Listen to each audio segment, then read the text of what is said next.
Richard, glad to have you now. Hopefully we can have better audio now.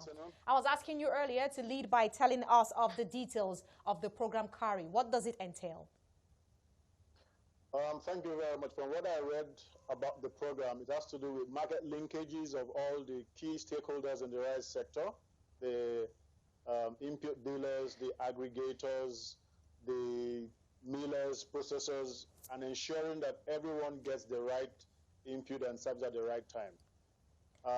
From what I also read, about 2 million euros has been committed by the German Federal Ministry, supported by the Bill and Melinda Gates Foundation, and should run from 2018 June to 2021. Now, that means a whole lot of money to be spent in Nigeria to improve that sector, leveraging on existing work already done by the first phase of CARI that started in 2015 and ended in 2013 and ended in 2015.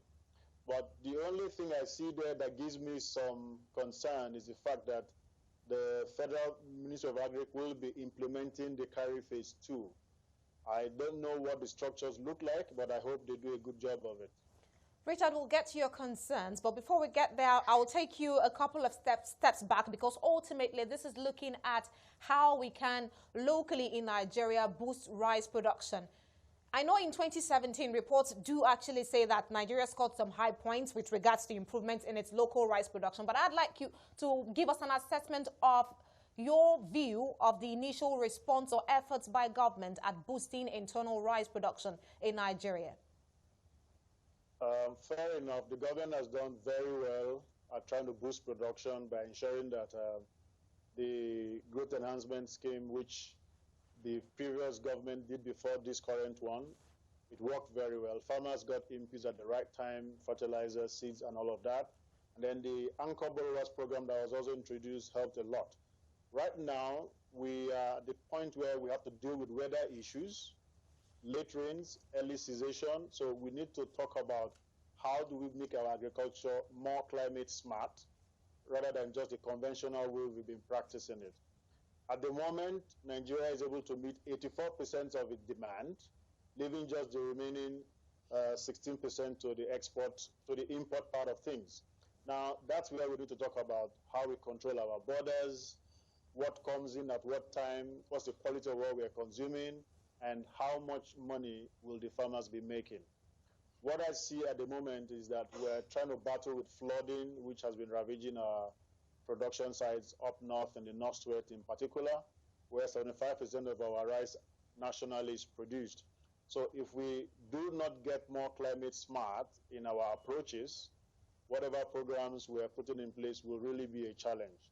I'm particularly happy about what the government is trying to do to ensure that existing data, which tells them and everyone in the country that yes, we're doing fine in rice, but we still have to discount the impact of flooding, and that means getting more work done at that climate side of things, insurance, and that's the real challenge we're having at the moment. Now, Richard, phase 2 of the CARI program ultimately means some receiving of internal rice production boosts for Nigeria, Burkina Faso, Ghana, Tanzania. You spoke earlier of Nigeria hitting the 84% mark for rice production, and I'm glad you actually also highlighted the consumption variable in all of these factors. Are we at this point, or should we at this point begin to consider or begin to measure what these countries stand to gain, first of all, in terms of meeting local consumption needs vis-a-vis? Should we begin to get excited about revenues coming up when we consider export after meeting local consumptions among these 4 countries that will ultimately benefit from the phase 2 of the CARI program? Theoretically speaking, I would say yes, we can start smiling, but in reality, practically what we can see on ground is still a long road ahead. One, our systems need to be perfected. We still need to have that coordination and aggregation of farmers. We still need to ensure that the right knowledge is continuously passed on to them. Extension delivery service improved way beyond what it is right now. The bulk of the successes we're getting is coming from private extension delivery service due to the Anchor Borrower program on ground. So we need to ensure that extension is revved up way higher than what we have on ground now. In terms of export market, I will say maybe 5 years from now we will be there. But right now, if the new information that Nigeria hit 200 million mark should be considered, it means we still need to fill our local demand gap first, and then we can start thinking of export. But yes, we are on our way. We're getting there. We're closer than we think. Richard, this program will no doubt be costing Germany some significant chunk of money. For you, what's the interest for Germany, and what does that country stand to gain? I think for the G7 countries worldwide, ensuring that poverty is reduced globally is a concern for them. And of course, when poverty is reduced, migration is also reduced to their countries. So what they are doing is ultimately to sustain their own country and the resources with their population to make sure that people from Africa in particular don't keep leaving Africa to come to Germany and the other countries. So yes, they are doing the right thing for Africans to ensure that Africans stay in Africa. But what we should be trying to do is to support them by making those programs work and succeed.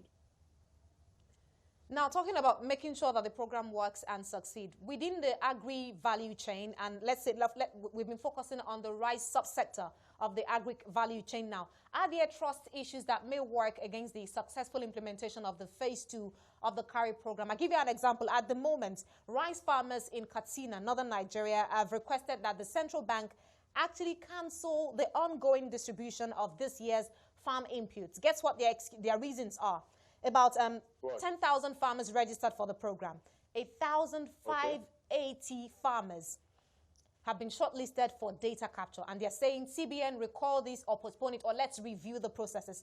Given this minor trust issue, if I could call it that, do you suspect that the successful implementation of the phase 2 of the CARI program might be in danger?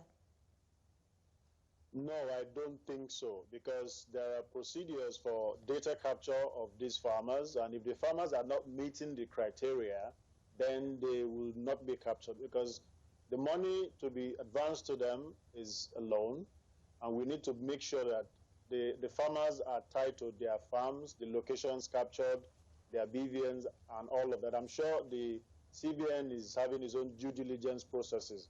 So if out of the 10,000 that applied, only 1,500 meets the criteria, then we have to work with that number. I'm not in the CBN, neither am I in the CARI program, but I think there are laid down rules and regulations that must be followed. If we need to do these things, we need to do them well. So the farmers just have to comply and get used to what it takes to do proper commercial business. Otherwise, they'll remain where they are. My final question to you, Richard, before we absolutely run out of time. Actually, we are striving on borrowed time now. The federal government in Nigeria has ordered 3 billion naira seedlings, worth of seedlings from Cross River State, and is looking to send that to all southern states across the southern region. Tell us what this means for demand pressure and the current implication of the weather season at the moment. For me, that's a good sign that the project in Cross River State is not just a white elephant project, but a project that will indeed serve its purpose to produce good quality inputs to the right sector. And again, it means we're beginning to source things locally. That will create a value chain within that Cross River State to produce the right quality of inputs that we need to distribute to other states and other parts of the country.